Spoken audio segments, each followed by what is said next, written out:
5 वर्ष दिली, हे 5 वर्षामध्ये मुख्य हे देवेंद्र फडणवीस येऊन तुम्हाला काय बोलून गेले? ते काय बोलून गेले ते फक्त झालंय का एवढं फक्त मला सांगा.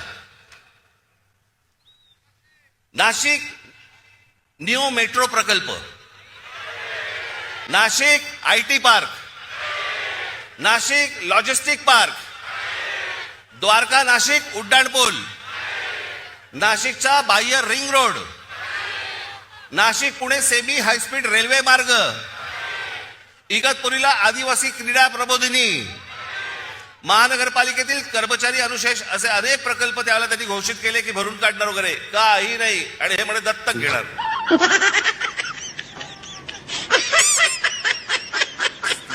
याला कामं नाही करायची. धर्माच्या नावावरती, जातीच्या नावावरती फक्त तुम्हाला भुलवायचं. आज अनेक महिला इथे आलेल्या आहेत. रुको जरा, सबर करो, बोला धक्का बुक्की नहीं करने का, आराम से लेने का. योजना आणली काय ती लाडकी बहिणी योजना. लाडक्या बहिणी योजनेबद्दल 1,500 रुपये दिले. महागाई किती वाढली हो?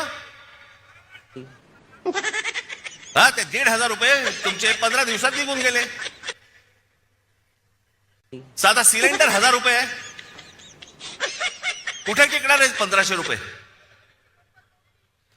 मला आपल्याला फक्त एवढंच सांगायचंय, पुढच्या ज्या पिढ्या असतील, आज तुमची मुलं असतील,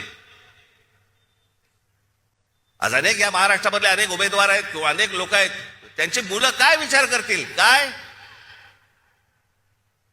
आमच्या भवितव्याची आईच्या आईने पैसे घेतले आणि आमच्याकडे पुढे भविष्य जे आहे आमचं, हे काही घडलंच नाही. आमची शहरं चांगली घडलीच नाहीत.